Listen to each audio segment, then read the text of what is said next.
Welcome 10th class students. स्वागत है तुहाडा मेरे channel let's learn with easy tricks ते। बेटा 10.2 एक्सरसाइज दे फस्ट 3 क्वेश्चनस अपनी पिछली वीडियो दे विच हो चुके ने। इस वीडियो दे विच बेटा आपां 4th क्वेश्चन तो अगे स्टार्ट कर रहे हैं। तो स्टेटमेंट देखो 4th क्वेश्चन दी। यह है बेटे थोड़ी एक्सरसाइज 10.2। तो prove that the tangents drawn at the ends of diameter. तो कहते डायामीटर के एंड पॉइंट्स से जो टेंजेंट्स ड्रॉ होंदियां ने वो पैरलल होंदियां ने। तो राजे पंजाबी दे विच भी देखो स्टेटमेंट, सिद्ध करो किसी चक्कर दे किसी व्यास के सिरियां ते खिंचियां स्पर्श रेखावां समान अंतर होंदियां ने। तो इनू हुण आपां सॉल्व करते हैं। हाँ जी राजे, क्वेश्चन नंबर 4। सब तो पहला आपां एक सर्कल ड्रॉ करना है तो उसका एक डायामीटर सेंटर ओ, डायामीटर के एंड पॉइंट्स लै लो राजे पी ते क्यू। तो इन्हां एंड पॉइंट्स ते आपां ड्रॉ करनी है टेंजेंट।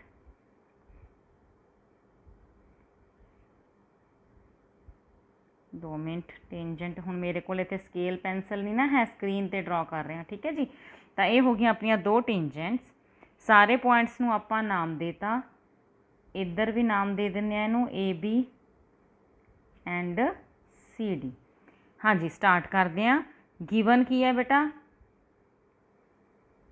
की गिवन आपां नूं इहदे विच P Q is a diameter. नाल दी नाल लिखते रहना, ठीक है, नहीं तो फिर मैनू स्क्रीन नाल दी नाल साफ करनी पिया करेगी। तो P Q is a diameter of a circle with centre O. ठीक है, the lines A B and C D are tangents at P and Q respectively. ठीक है जी, ये सारा आपां नूं गिवन सी। तो इनू नाल दी नाल लिख लो राजे, क्योंकि हुण मैं इनू पंजाबी च लिखण लगी हाँ।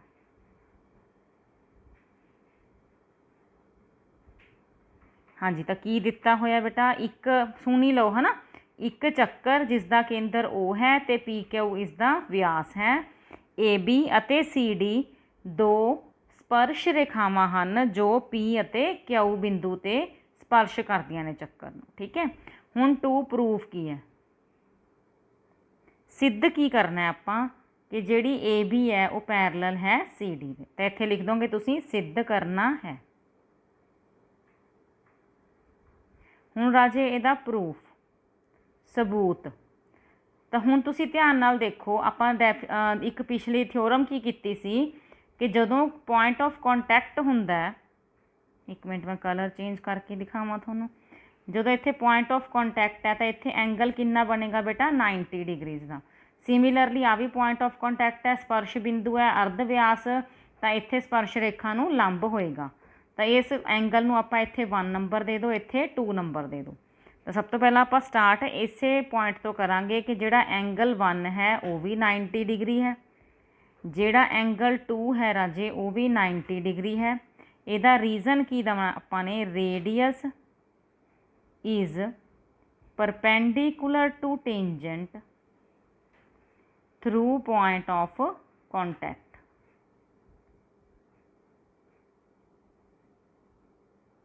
ठीक है जी। तो पंजाबी च आपां इहदा रीजन की देना है, अर्ध व्यास स्पर्श बिंदु ते स्पर्श रेखा नूं लंब हुंदा है। जे वीडियो बेटा थोड़ा थोड़ी स्लो लग रही है ना, तो तुसीं उहदे साइड वाले 3 डॉट्स ते उहदी स्पीड थोड़ी तेज़ करके भी देख सकते हो। ठीक है जी। हुण देखो एंगल 1 आपां 90 के है तो एंगल 2 आपां 90 के है, रीजन उहदा आपां दे चुके हैं। हुण इन्हां एंगल्स की पोजीशन देखो, पोजीशन मतलब देखो ये Z दे विच बन रहे हैं तो कॉर्नरस ते बन रहे हैं। तो इस तरह के कोण किहड़े हुंदे ने, इकांतर अंदरले कोण, तो यह बराबर आ रहे हैं अपने कोले दोनों, है ना। इट इंपलाइज एंगल 1 तो एंगल 2 बराबर ने, क्योंकि दोनों 90 90 ने। ਤੇ ਜਦੋਂ ਇਕਾਂਤਰ ਕੋਣ ਬਰਾਬਰ ਆਉਂਦੇ ਨੇ ਬੇਟਾ ਤਾਂ ਲਾਈਨਸ ਕੀ ਹੁੰਦੀਆਂ ਨੇ, ਪੈਰਲਲ। ਤਾਂ ਇੱਥੇ ਆਪਾਂ ਕੀ ਲਿਖਾਂਗੇ, ਪਰ ਐਂਗਲ 1 ਤੇ 2 ਬਰਾਬਰ ਹੋ ਗਏ ਨਾ। ਹੁਣ ਇਸ ਲਾਈਨ ਨੂੰ ਥੋੜਾ ਆਪਾਂ ਇੱਥੇ ਲਿਖਦੇ ਹਾਂ, ਐਂਗਲ 1 ਤੇ 2 ਇਕੁਅਲ ਨੇ, ਪਰ ਆਪਾਂ ਕਹਾਂਗੇ ਪਰ ਇਹ ਤਾਂ ਇਕਾਂਤਰ ਅੰਦਰਲੇ ਕੋਣ ਨੇ। ਆਪਾਂ ਇੱਥੇ ਕਹਾਂਗੇ but these are alternate interior angles। ਜੇ ਹੁਣ alternate interior ਨੇ ਤੇ equal ਨੇ ਤਾਂ ਇਹਦਾ ਮਤਲਬ ਕੀ ਹੋਊਗਾ, ਜਿਹੜੀਆਂ tangents ਨੇ ਉਹ ਪੈਰਲਲ ਹੋਣਗੀਆਂ। ਦੇਖੋ ਆਪਾਂ ਇਹਦੇ ਵਿੱਚ ਕੀ ਫੰਡਾ ਯੂਜ਼ ਕੀਤਾ ਹੈ। ਪਹਿਲਾਂ ਤਾਂ ਇਹਦੇ ਵਿੱਚ ਥਿਓਰਮ ਲੱਗ ਗਈ ਕਿ ਜਿਹੜੇ ਐਂਗਲ ਸਰਕਲ ਦੇ ਪੁਆਇੰਟ ਆਫ ਕੰਟੈਕਟ ਤੋਂ ਰੇਡੀਅਸ ਨੂੰ ਮਿਲਾ ਰਹੇ ਪੁਆਇੰਟ ਹੈ, ਉੱਥੇ ਐਂਗਲ ਕਿੰਨਾ ਬਣਦਾ ਹੈ, 90। ਦੋਨੋਂ ਪਾਸੇ ਆਪਾਂ ਉਹ 90 ਐਂਗਲ ਲਿਖ ਲਿਆ, ਉਹਦਾ ਰੀਜ਼ਨ ਲਿਖ ਲਿਆ, ਠੀਕ ਹੈ। ਉਸ ਤੋਂ ਬਾਅਦ ਆਪਾਂ ਕੀ ਕਿਹਾ ਕਿ ਦੋਨੋਂ 90 ਆ ਗਏ ਤਾਂ ਇਕੁਅਲ ਨੇ। ਹੁਣ ਜਦੋਂ ਇਕੁਅਲ ਨੇ ਆਪਾਂ ਇਹਨਾਂ ਐਂਗਲਸ ਦੀ ਪੋਜੀਸ਼ਨ ਨੂੰ ਦੇਖਿਆ, ਦੈਨ ਉਹ ਆਲਟਰਨੇਟ ਇੰਟੀਰੀਅਰ ਬਣ ਰਹੇ ਸੀ। ਹੁਣ ਆਲਟਰਨੇਟ ਇੰਟੀਰੀਅਰ ਵੀ ਨੇ ਤੇ ਬਰਾਬਰ ਵੀ ਨੇ, ਤਾਂ ਇਟ ਮੀਨਸ ਲਾਈਨਸ ਕੀ ਨੇ, ਪੈਰਲਲ। ਠੀਕ ਹੈ ਜੀ, ਇਹ ਤੁਹਾਨੂੰ ਸਮਝ ਆ ਗਿਆ ਹੈ। ਇਹਦਾ ਸਕਰੀਨਸ਼ਾਟ ਲੈ ਲਓ ਫਟਾਫਟ, ਤਾਂ ਕਿ ਤੁਹਾਨੂੰ ਜਿਹੜੀ ਬਾਅਦ 'ਚੋਂ ਕੋਈ ਪਰੇਸ਼ਾਨੀ ਨਾ ਹੋਵੇ, ਠੀਕ ਹੈ। ਤਾਂ ਲਿਖਣ ਦੇ ਵਿੱਚ ਪਰੇਸ਼ਾਨੀ ਨਾ ਹੋਵੇ। ਹਾਂਜੀ, 1 ਸਕਿੰਟ ਲਈ ਮੈਂ ਰੁਕ ਰਹੀ ਹਾਂ, ਫਿਰ ਸਕਰੀਨਸ਼ਾਟ ਲੈ ਸਕਦੇ ਹੋ। ਠੀਕ ਹੈ ਬੇਟਾ, ਚਲੋ ਹੁਣ ਆਪਾਂ ਇਸ ਤੋਂ ਨੈਕਸਟ ਕੁਐਸਚਨ 'ਤੇ ਚੱਲਦੇ ਹਾਂ।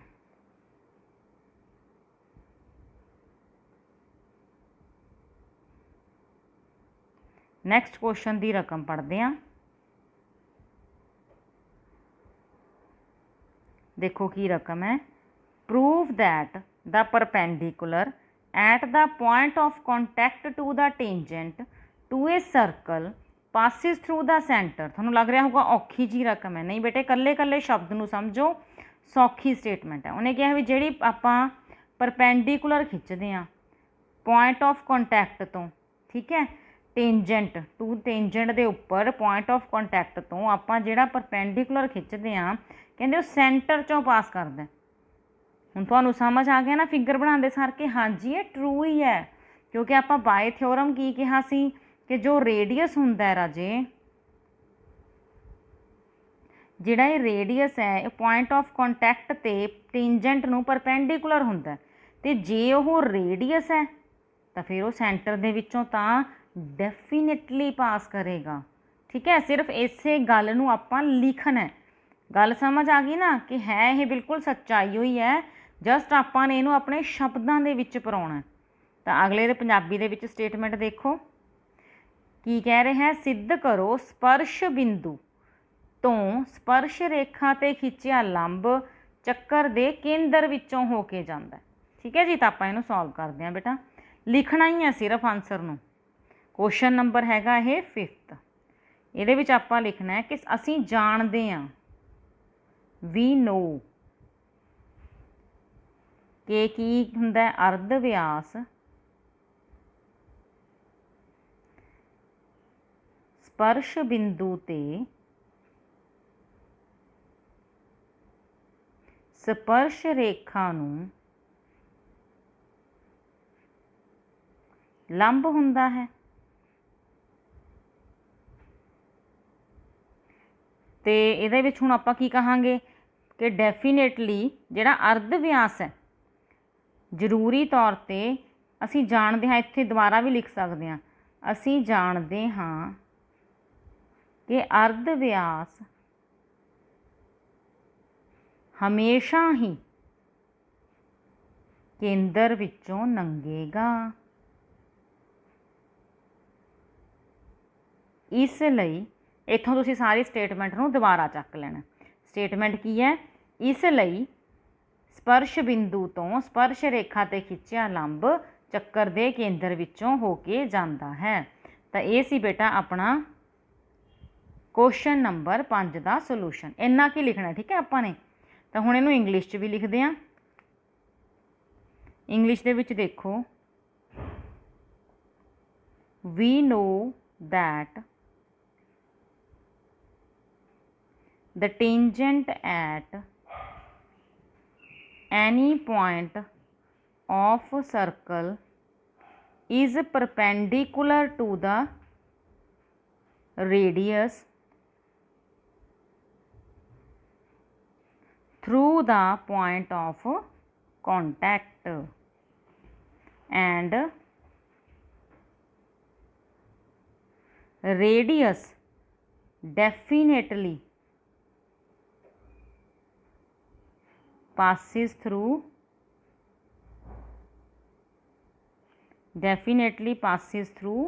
the center of the circle. Therefore इत्थों बाद तुसी अपनी स्टेटमेंट चक लैनी है, ठीक है, स्टेटमेंट वाली लाइन लिख देनी है। तो जल्दी नाल स्क्रीनशॉट लै लो ताकि आप अपना नैक्सट क्वेश्चन शुरू करिए।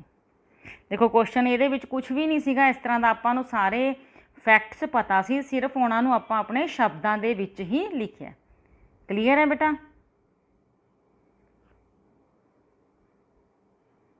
Now the next question.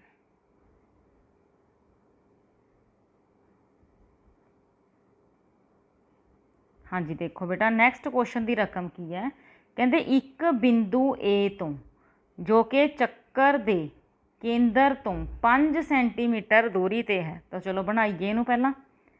तो एक बिंदु ए तो जिहड़ा चक्कर दे केंद्र तो 5 सेंटीमीटर दूर है, तो इत्थे इहदा केंद्र है, इत्थे फिर वो पॉइंट ए होऊगा जिहड़ा कि केंद्र तो 5 सेंटीमीटर दूर है। चक्कर ते स्पर्श रेखा की लंबाई कित्थों? इसे बिंदु ए तो जिहड़ी चक्कर ते स्पर्श रेखा की लंबाई है वो कितनी है? 4 सेंटीमीटर। तो चक्कर का अर्ध व्यास कहते पता करो। इत्थे आपां नूं पता है 90 का एंगल हुंदा है, केंद्र नूं आपां ओ मान लैंदे आ, पॉइंट ऑफ कॉन्टैक्ट नूं आपां पी मान लैंदे आ। तो इंग्लिश दे विच भी एक बार स्टेटमेंट देख लो। The length of tangent from a point A at distance 5 centimetre from the centre of the circle is 4 centimetre. English दे विच थोड़ी स्टेटमेंट नूं समझना चंगी तरह कि लेंथ ऑफ टेंजेंट जिहड़ी ए तो है वो 4 सेंटीमीटर है, तो वो ए पॉइंट की है वो 5 सेंटीमीटर है सेंटर तो। ठीक है जी, हुण आपां इहनूं सॉल्व करते हैं। देखो की लग रहा है आपां नूं कि जिहड़ा एंगल ओ पी ए हैगा वो किन्ने डिग्री का है? 90 डिग्रीज। रीजन आपां की लिखना है? Radius is perpendicular to the tangent through the point of contact. Punjabi च की लिखोगे? अर्ध व्यास स्पर्श बिंदु ते स्पर्श रेखा नूं लंब हुंदा है। ठीक है जी, तो ओ पी ए अपने कोल कितना आ गया जी? 90। हुण जिहड़ी अपनी ट्रैंगल बन गई in triangle O P A using Pythagoras theorem. Punjabi च की लिखांगे? त्रिकोण ओ पी ए विच पाइथागोरस थ्योरम की वरतों करके। हुण देखो पाइथागोरस थ्योरम की वरतों करनी है तो 90 के सामने वाली साइड किहड़ी है? ओ ए स्केयर बराबर किहदे होऊगा? O P square plus A P square. Values भर दो जिहड़ियां पता ने। ओ ए स्केयर पता है, हाँ जी ये 5 सेंटीमीटर है। ओ पी स्केयर आपां फाइंड करना है अर्ध व्यास। ए पी किन्ना है? 4। इनू सॉल्व कर लो। 5 5 25, चौकम चौकी 16, ओ पी स्केयर साइड ते रह गया।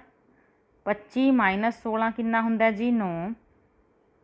तो अपने कोले ओ पी किन्ना आ गया? 3 सेंटीमीटर।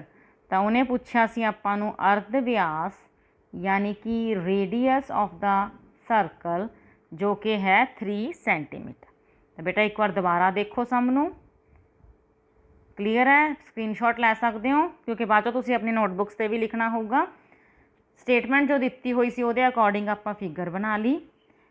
एंगल 90 आपां नूं पता सी कि रेडियस जदों टेंजेंट नूं पॉइंट ऑफ कॉन्टैक्ट ते टच करता है उत्थे एंगल 90 बनता है। जदों अपने कोल 90 एंगल बन गया तो राइट ट्रायंगल बन गई, उस आपां पाइथागोरस थ्योरम लगा देनी है। रीजन लिखना बहुत जरूरी है, ये मार्क्स होंगे हैं बेटे। आपां रीजन तो बिना कोई भी चीज़ इस तरह के चैप्टर्स दे विच नहीं करनी, रीजन नाल लिखना है। ਪਾਇਥਾਗੋਰਸ ਥਿਓਰਮ ਲਗਾਤੀ, ਕਰਨ ਦਾ ਸਕੇਅਰ ਬਰਾਬਰ ਲੰਬ ਦਾ ਸਕੇਅਰ ਪਲੱਸ ਆਧਾਰ ਦਾ ਸਕੇਅਰ। ਵੈਸੇ ਜੇ ਯਾਦ ਰੱਖਣਾ ਹੋਵੇ ਤਾਂ 90 ਦੇ ਸਾਹਮਣੇ ਵਾਲੀ ਸਾਈਡ ਦਾ ਸਕੇਅਰ ਬਾਕੀ ਦੋ ਸਾਈਡਾਂ ਦੇ ਸਕੇਅਰ ਦੇ ਸਮ ਦੇ ਬਰਾਬਰ ਹੁੰਦਾ। ਠੀਕ ਹੈ ਜੀ, ਤਾਂ ਇੱਥੋਂ ਆਪਣੇ ਕੋਲੇ ਅਰਧ ਵਿਆਸ ਆ ਗਿਆ। ਤੋ you can take the screenshot now. ਇਸ ਤੋਂ ਬਾਅਦ ਆਪਾਂ ਕਰਾਂਗੇ ਬੇਟਾ ਕੁਐਸਚਨ ਨੰਬਰ 7।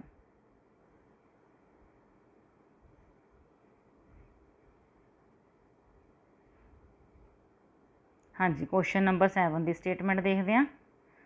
ਇਹਨੇ ਕਿਹਾ ਦੋ ਸਮਕੇਂਦਰੀ ਚੱਕਰ, ਸਮਕੇਂਦਰੀ ਕੌਨਸੈਂਟਰਿਕ ਸਰਕਲਸ ਦੀ ਗੱਲ ਹੋ ਰਹੀ ਹੈ। ਠੀਕ ਹੈ, ਇੱਥੇ ਮੈਂ ਤੁਹਾਨੂੰ ਇਹਦੀ ਇੰਗਲਿਸ਼ 'ਚ ਸਟੇਟਮੈਂਟ ਦੱਸ ਦੂੰਗੀ। ਦੋ ਆਪਣੇ ਕੋਲੇ 2 ਕੌਨਸੈਂਟਰਿਕ ਸਰਕਲਸ ਨੇ, ਸਮਕੇਂਦਰੀ ਚੱਕਰ ਨੇ, ਉਹਨਾਂ ਦੇ ਅਰਧ ਵਿਆਸ ਦਿੱਤੇ ਹੋਏ ਹੈ 5 ਤੇ 3 ਸੈਂਟੀਮੀਟਰ।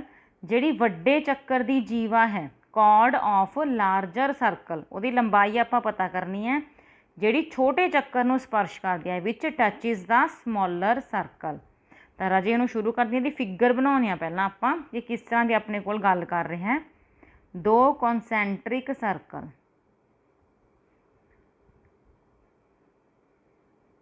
ਮਤਲਬ ਉਹਨਾਂ ਦਾ ਸੈਂਟਰ ਸੇਮ ਹੈ। ਤਾਂ ਇੱਕ ਦਾ ਜਿਹੜਾ ਰੇਡੀਅਸ ਹੈ ਉਹ 5 ਸੈਂਟੀਮੀਟਰ ਹੈ, ਦੂਸਰੇ ਦਾ ਜਿਹੜਾ ਰੇਡੀਅਸ ਹੈ ਉਹ 3 ਸੈਂਟੀਮੀਟਰ ਹੈ।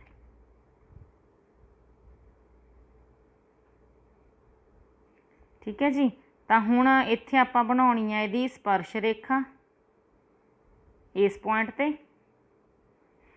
ਇਹਨੂੰ ਨਾਮ ਦੇ ਦਿੰਦੇ ਆ ABOP। ਫਾਈਂਡ ਕੀ ਕਰਨਾ ਹੈ ਆਪਾਂ, ਕਹਿੰਦੇ ਉਹ ਕੌਰਡ ਪਤਾ ਕਰੋ, ਉਹ ਜੀਵਾ ਪਤਾ ਕਰੋ ਜਿਹੜੀ ਛੋਟੇ ਸਰਕਲ ਨੂੰ ਟੱਚ ਕਰਦੀ ਹੈ। ਇਹਨੂੰ ਫਿਗਰ ਨੂੰ ਥੋੜ੍ਹਾ ਜਿਹਾ ਹੋਰ ਸਿੱਧਾ ਬਣਾਉਂਦੇ ਆ, 1 ਮਿੰਟ ਰੁਕੋ।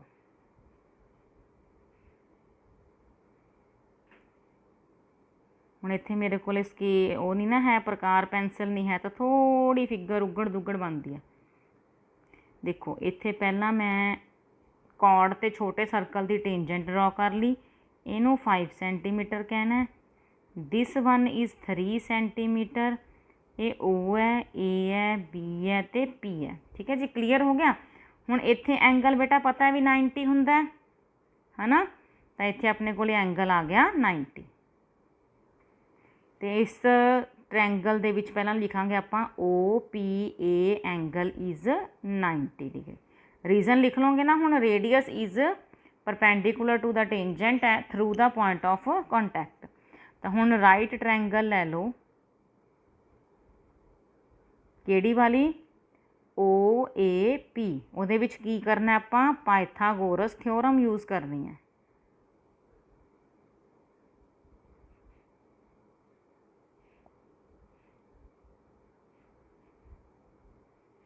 ਠੀਕ ਹੈ, ਤਾਂ ਪਾਇਥਾਗੋਰਸ ਥਿਓਰਮ ਯੂਜ਼ ਕਰਾਂਗੇ ਇਸ 'ਚ ਆਪਾਂ। ਹਾਂਜੀ, 90 ਦੇ ਸਾਹਮਣੇ ਵਾਲੀ ਸਾਈਡ ਕਿਹੜੀ ਦਿਖ ਰਹੀ ਹੈ, OA square is equal to OP square plus AP square. ਕਿਹੜੀ ਕਿਹੜੀ ਚੀਜ਼ ਆਪਾਂ ਨੂੰ ਸਾਈਡ ਪਤਾ ਹੈ ਉਹਦੀ ਵੈਲਿਊ ਪੁੱਟ ਕਰ ਦਿਓ। OP 3 ਪਤਾ ਹੈ, AP ਆਪਾਂ ਨੂੰ ਨਹੀਂ ਪਤਾ। ਤਾਂ 5 5 25 ਬਰਾਬਰ 3 3 9 ਪਲੱਸ AP ਸਕੇਅਰ। ਤਾਂ 25 9 ਆ ਕੇ ਮਾਈਨਸ ਹੋ ਗਿਆ ਲੈਫਟ ਸਾਈਡ 'ਤੇ, AP ਸਕੇਅਰ ਰਾਈਟ ਸਾਈਡ 'ਤੇ ਰਹਿ ਗਿਆ। 16 ਆ ਗਿਆ ਮਾਈਨਸ ਕਰਕੇ, ਤਾਂ 16 ਕਿਹਦਾ ਸਕੇਅਰ ਹੁੰਦਾ ਜੀ, 4 ਦਾ। ਤਾਂ AP ਆਪਣੇ ਕੋਲ ਆ ਗਈ 4 ਸੈਂਟੀਮੀਟਰ। ਤਾਂ AP ਕਿਹੜੀ ਥਾਂ ਹੈ, ਦੇਖੋ ਕਿਹੜੀ ਆਪਣੇ ਕੋਲ ਸਾਈਡ ਹੈ, ਇੰਨੀ ਕੁ ਸਾਈਡ। ਆਹ ਟ੍ਰਾਇੰਗਲ ਸੀ ਆਪਣੇ ਕੋਲ, AP ਆ ਗਈ, ਪਰ ਆਪਾਂ ਨੂੰ ਤਾਂ ਪੂਰੀ ਕੌਰਡ ਪੁੱਛੀ ਸੀ। ਹੁਣ ਇੱਥੇ 9th ਦੀ ਥਿਓਰਮ ਲੱਗੇਗੀ ਕਿ ਜਦੋਂ ਸਰਕਲ ਦੇ ਵਿੱਚ ਸੈਂਟਰ ਤੋਂ ਆਪਾਂ ਰੇਡੀਅਸ ਨੂੰ ਉਹਦੇ ਨਾਲ ਮਿਲਾਉਂਦੇ ਹਾਂ ਕੌਰਡ ਦੇ ਨਾਲ, ਜਿਹੜੀ ਕੌਰਡ ਆ ਉਹ ਬਾਈਸੈਕਟ ਹੋ ਜਾਂਦੀ। ਜਦੋਂ 90 ਡਿਗਰੀ ਦਾ ਪਰਪੈਂਡੀਕੂਲਰ ਖਿੱਚਦੇ ਹਾਂ ਆਪਾਂ ਕੌਰਡ 'ਤੇ, ਤਾਂ ਕੌਰਡ ਬਾਈਸੈਕਟ ਹੋ ਜਾਂਦੀ ਹੈ, ਮਤਲਬ ਜੀਵਾ ਸਮ ਦੋ ਭਾਜ ਹੋ ਜਾਂਦੀ ਹੈ। ਹੁਣ ਆਪਾਂ ਨੂੰ AB ਪਤਾ ਕਰਨੀ ਹੈ, AP ਪਤਾ ਹੈ ਤਾਂ ਉਹਦਾ ਡਬਲ ਹੀ ਹੋਊਗਾ, ਕਿਉਂਕਿ AP ਅਤੇ PB ਕੀ ਨੇ, ਬਰਾਬਰ। ਹੁਣ ਇਸੇ ਰੀਜ਼ਨ ਨੂੰ ਆਪਾਂ ਇੱਥੇ ਲਿਖਦੇ ਹਾਂ ਰਾਜੇ। ਹੁਣ AP ਜਿਹੜੀ ਹੈ ਉਹ 16 ਹੈ, AP ਅਤੇ BP ਦੋਨੇ ਇਕੁਅਲ ਨੇ 4 ਸੈਂਟੀਮੀਟਰ। ਰੀਜ਼ਨ ਕੀ ਲਿਖਾਂਗੇ, perpendicular from center of circle to chord bisect the chord। Punjabi च की लिखांगे राजे? केंद्र तो जीवा ते खिंचिया लंब जीवा नूं सम दो भाज करता है। तो जो ये दोनों ए पी तो पी बी 4 हो गए तो अपने को टोटल ए बी कितनी आ जाऊगी जी 4 + 4 मतलब 8 सेंटीमीटर। तो जीवा की लंबाई कितनी आ गई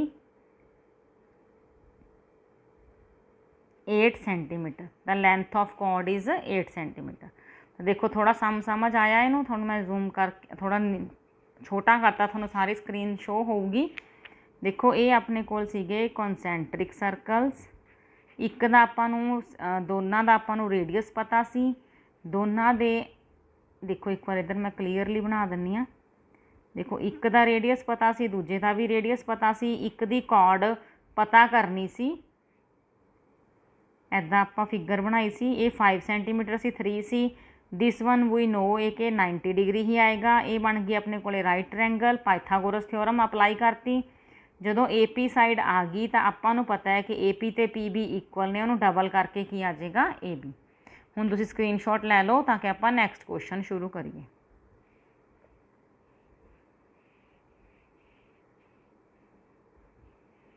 हाँ जी नैक्सट क्वेश्चन ते आने आ। ये हो गया, अगले पेज ते चलते। हाँ जी देखो जी नैक्सट जिहड़ा 8th क्वेश्चन है तो 11th क्वेश्चन है, दोनों बेटा बहुत बहुत इंपॉर्टेंट क्वेश्चन ने 8th ते 11th। 8th दे विचों ही 11th क्वेश्चन निकलता है, मतलब 8th का पहला लिखना ही पऊगा जदों आपां 11th नूं सॉल्व करना है। पहला आपां 8th क्वेश्चन पढ़ते हैं। A quadrilateral A B C D is drawn to circumscribe a circle, prove that. Punjabi दे विच की है, कहते एक चक्कर नूं बाहरले पासियां तो छूंदा होया चतुर्भुज ए बी सी डी खिंचिया गया है, सिद्ध करो A B plus C D बराबर है A D plus B C. तो आप इनू हुण सॉल्व करते हैं बेटे। हाँ जी देखो फिगर थोड़े सामने है, इत्थे यही शो होगी। दिता है की लिखोगे, दिता की होया आपां नूं एक चक्कर नूं सारे पासियां तो छूंदा चतुर्भुज है A B C D. To proof दे विच की लिखोगे, ए वाली लाइन लिख दिओ। हुण आपां करदे हां इहदा प्रूफ। बेटा थ्योरम की कहती है कि जे बाहरले बिंदु तो दो स्पर्श रेखावां खिंचदियां तो उन्हां दी लंबाई की हुंदी है बराबर। हुण ए बिंदु ते ध्यान दिओ, जदों ए बिंदु तो आपां ए पी ते ए एस दो स्पर्श रेखावां खिंचियां ने तो ये की होणियां चाहीदियां ने बराबर। तो प्रूफ दे विच सब तो पहला आपां लिखना है कि ए पी की दे बराबर है ए एस दे। हुण जे आपां बी पॉइंट नूं देखदे हां तो बी पॉइंट तो एक बी पी आपां स्पर्श रेखा खिंची है, एक बी क्यू, ये दोनों टेंजेंट्स ने तो दोनों की होणियां चाहीदियां ने इक्वल। हुण इन्ना क ध्यान देना है कि जिधर ए पी लिखी है उधर ही बी पी लिखियो, क्योंकि आपां नूं बाद चों ये ऐड करनियां पैणगियां। थर्ड देखो पॉइंट अपना सी, इत्थों किहड़े किहड़े खिंचियां गईयां सी क्यू ते सी आर। हुण सी क्यू बेटे इधर लिखोगे क्योंकि उन्हें बी क्यू दे विच ऐड होना। लास्ट अपना पॉइंट रह गया बाहरला डी, डी तो किहड़े किहड़े खिंचियां गईयां डी आर ते डी एस। हुण डी आर इधर लिखना क्योंकि उन्हें C are they which add होना। हुण ये मैं गल की कह रही हाँ, देखो आपां ए पी नूं ए एस दे इक्वल कहा सी। हुण जे आपां बी क्यू ते बी एस कहने तो आप सारी साइड ने ऐड हो जाना। ये गल मैं कह रही हाँ कि जदों आपां ने ए पी लिखनी है तो उस साइड ते बी पी लिखियो ताकि आपां उन्हां नूं पॉइंट्स नूं आसानी नाल ऐड कर सकीए। हुण मैं इस फिगर नूं थोड़ा छुपा रही हाँ क्योंकि आपां उस दे दूसरे पासे लिखना है इहदा प्रूफ। हाँ जी इन्हां दे रीजन लिखांगे सब दा। बाहरी बिंदु तो चक्कर ते खिंचियां स्पर्श रेखावां दी लंबाई बराबर हुंदी है।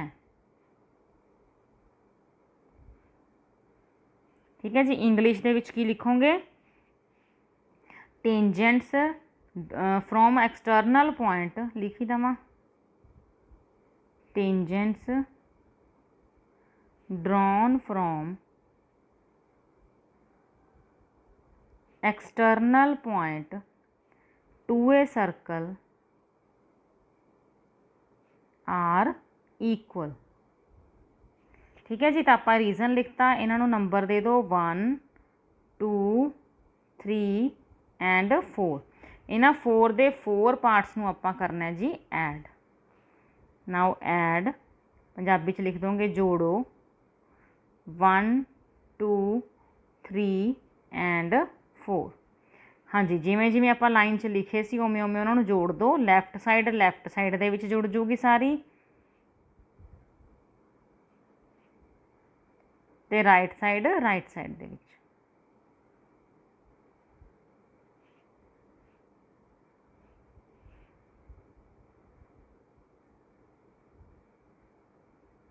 हाँ जी, आप थोड़ा शो भी कर दें। देखो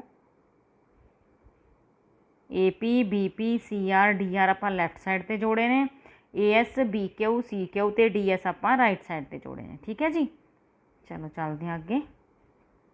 हुण इहदे विच देखो लैफ्ट साइड ते तां सारियां साइड्स ठीक ही लिखियां हुई सी भी AP दे विच BP जुड़ सकती है, CR दे विच DR जुड़ सकती है। थोड़ा राइट साइड ते प्रॉब्लम सी, AS दे नाल DS रखनी है आपां, BQ दे नाल CQ। ये भी आप शो कर दें। देखो क्यों। हाँ जी, देखो ये AP ते BP आप जोड़ लिया सी। ठीक है, जुड़ रहा सी सही क्लीयरली। राइट साइड ते की सी आ दोनों साइड्स कट्ठियां रखनियां सी, ते दोनों साइड्स आप कट्ठियां रखनियां सी। ठीक है जी। हुण देखो की बन गया अपना सम। AP दे विच जदों BP ऐड करांगे, नाल अपने बुक खोल के रखो राजे। AP दे विच जदों BP ऐड करांगे बन जूगा AB।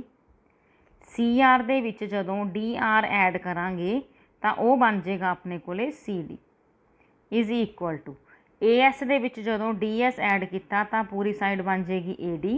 BQ दे विच जदों CQ ऐड करांगे वो पूरी साइड बन जाएगी BC। फिगर ते देखो। हाँ जी, जो आप इत्थे अपने को फिगर ही लुगी है ना, इत्थे देख लें। AP दे विच जदों PB ऐड करनी है तो पूरी AB साइड बन गई। BQ दे विच जदों QC ऐड करांगे BC साइड बन गई। CR दे विच जदों RD ऐड करांगे CD साइड बन गई। ठीक है, AS दे विच जदों DS जोड़ांगे तो वो AD साइड बन गई। ठीक है जी। तो हुण देखो आपां की लिखता, तो इत्थे तक आप आ गए। हुण ये इसे सम तो यही प्रूफ करना सी। इत्थे तुसीं 7th सम के लिए 8th सम के लिए लिख दोगे कि हैंस प्रूवड है। हुण 11th सम की रकम पढ़ो, वो ये नाल ही सेम सॉल्व हो जाएगा इसे प्रूफ नाल। देखो इन्हें कहा सिद्ध करो किसी चक्कर नूं बाहरले पासे तो छूंदा समांतर चतुर्भुज सम चतुर्भुज हुंदा। इस सम च की सीगा, चक्कर नूं बाहरले पासे तो छूंदा चतुर्भुज, इत्थे की है बाहरले पासे तो छूंदा समांतर चतुर्भुज। ठीक है, तो हुण अपने कोले जिहड़ी यह लाइन सारा आपां प्रूफ कर लिया, फिगर यही बनेगी, सब कुछ यही बनेगा। इत्थे तुसीं की लिखना एक मेन गल, हुण जे बाहरले पासे तो छूंदा होया जिहड़ा चतुर्भुज है वह पैरलोग्राम है, तो उहदियां ओपोजिट साइड्स तो पहले ही बराबर होणगियां। तो जिहड़ियां आपां फिगर दे विच लिखियां ने प्रूफ दे विच AB प्लस CD, तो यह ओपोजिट साइड्स ही ने। इत्थे आपां कहांगे ABCD is a parallelogram, so AB ते CD इक्वल ने, AD ते BC इक्वल ने। क्यों? क्योंकि सन्मुख भुजावां बराबर होंदियां ने। ठीक है, हुण आपां ने की करना है, CD की थां ते भी AB पुट कर दो ते BC की थां ते भी AD पुट कर दो। तुसीं दूसरा साइड भी लै सकदे हो। ये बन जूगा ट्वाइस AB, ये बन जूगा ट्वाइस AD। दो दो अपने कोले कट गया, की आ गया AB बराबर है AD। इत्थे तक बेटा तुहाडा सम चलदा सी 8th, हुण ये सारे का सारा सम तुहाडा हो जूगा 11th। दोबारा देखो जिहड़ी स्टेटमेंट है राजे, ये इन्हें की कहा कि जो बाहरले पासों छूंदा होया समांतर चतुर्भुज हुंदा तो वह सम चतुर्भुज बन जाता है। ਹੁਣ ਦੇਖੋ ਆਪਣੀ ਫਿਗਰ, ਆਪਾਂ ਹੁਣ ਕਿਹੜੀ ਸਾਈਡ ਇਕੁਅਲ ਕਰਤੀ, ਇਹ ਵਾਲੀ ਏ ਬੀ ਸਾਈਡ, ਇੱਕ ਮਿੰਟ ਕਲਰ ਚੇਂਜ ਕਰਕੇ ਦਿਖਾਵਾਂ, ਜਿਹੜੀ ਇਹ ਏ ਬੀ ਸਾਈਡ ਸੀ ਆਪਾਂ ਏ ਡੀ ਸਾਈਡ ਦੇ ਇਕੁਅਲ ਕਰਤੀ। ਤਾਂ ਬਾਹਰਲੀ ਚੀਜ਼ ਹੈ ਕੀ ਸੀ, ਸਮਾਨਾਂਤਰ ਚਤੁਰਭੁਜ। ਪਹਿਲਾਂ ਹੀ ਆਪੋਜ਼ਿਟ ਸਾਈਡਸ ਬਰਾਬਰ ਸੀ, ਨਾਲ ਵਾਲੀਆਂ ਸਾਈਡਾਂ ਆਪਾਂ ਹੁਣ ਬਰਾਬਰ ਕਰਤੀਆਂ। ਤਾਂ ਜਦੋਂ ਸਮਾਨਾਂਤਰ ਚਤੁਰਭੁਜ ਦੀਆਂ ਨਾਲ ਵਾਲੀਆਂ ਸਾਈਡਸ ਵੀ ਇਕੁਅਲ ਹੋ ਜਾਂਦੀਆਂ ਨੇ ਤਾਂ ਫਿਰ ਉਹ ਕੀ ਬਣ ਜਾਂਦੀ ਹੈ, ਰੋਮਬਸ, ਸਮ ਚਤੁਰਭੁਜ। ਤਾਂ ਇੱਥੇ ਆਪਾਂ ਲਿਖਾਂਗੇ it implies A B C D ਕੀ ਬਣ ਗਈ, ਇਜ਼ ਏ ਰੋਮਬਸ। ਪੰਜਾਬੀ 'ਚ ਕੀ ਲਿਖਾਂਗੇ, ਇਹਦਾ ਮਤਲਬ ਹੈ ਏ ਬੀ ਸੀ ਡੀ ਇੱਕ ਸਮ ਚਤੁਰਭੁਜ ਹੈ। ਠੀਕ ਹੈ ਜੀ। ਤਾਂ ਕੁਐਸਚਨ ਸਮਝ ਆ ਗਿਆ। ਮੈਂ ਥੋੜ੍ਹਾ ਇਹਨੂੰ ਬਰੀਫ ਕਰਦੇ ਹਾਂ, ਤੁਹਾਨੂੰ ਦਿਖ ਜੂਗਾ ਇੱਥੇ ਸਾਰੇ ਦਾ ਸਾਰਾ। ਸਕਰੀਨਸ਼ਾਟ ਲੈ ਲਓ ਤਾਂ ਕਿ ਤੁਸੀਂ ਕਾਪੀ 'ਤੇ ਲਿਖ ਸਕੋ। ਦੁਬਾਰਾ ਦੱਸ ਦਿੰਦੀ ਹਾਂ, 8th ਕੁਐਸਚਨ ਹੈ ਜਿਹੜਾ ਉਹ ਤੁਸੀਂ ਸਿਰਫ ਇੱਥੇ ਤੱਕ ਹੀ ਲਿਖਣਾ ਹੈ, ਇਸ ਲਾਈਨ ਤੱਕ ਇੱਥੇ ਹੀ ਲਿਖ ਦਿਓ ਤੁਸੀਂ ਹੈਂਸ ਪ੍ਰੂਵਡ। ਅਤੇ ਜਿਹੜਾ 11 ਸਮ ਹੈ ਤੁਸੀਂ ਸਟਾਰਟਿੰਗ ਤੋਂ ਲੈ ਕੇ ਇਹ ਸਾਰਾ ਲਿਖਣਾ ਹੈ, ਕਿਉਂਕਿ ਉਹਦੇ ਵਿੱਚ ਬਾਹਰਲੀ ਚੀਜ਼ ਪੈਰਲੋਗ੍ਰਾਮ ਹੈ, ਉੱਥੇ ਗਿਵਨ ਦੇ ਵਿੱਚ ਲਿਖ ਦਿਓ ਕਿ ਬਾਹਰਲੀ ਚਤੁਰਭੁਜ ਜਿਹੜੀ ਹੈ ਉਹ ਸਮਾਨਾਂਤਰ ਚਤੁਰਭੁਜ ਹੈ। ਠੀਕ ਹੈ ਬੇਟਾ, ਹੁਣ ਇੱਥੇ ਆਪਾਂ ਇਸ ਵੀਡੀਓ ਨੂੰ ਖ਼ਤਮ ਕਰ ਰਹੇ ਹਾਂ। ਅਗਲੀ ਵੀਡੀਓ ਦੇ ਵਿੱਚ ਆਪਾਂ ਜਿਹੜੇ ਬਾਕੀ ਕੁਐਸਚਨਸ ਰਹਿੰਦੇ ਆ ਉਹਨਾਂ ਨੂੰ ਕੰਪਲੀਟ ਕਰਾਂਗੇ। ਠੀਕ ਹੈ ਬੇਟਾ, ਬਾਏ ਬੱਚੇ।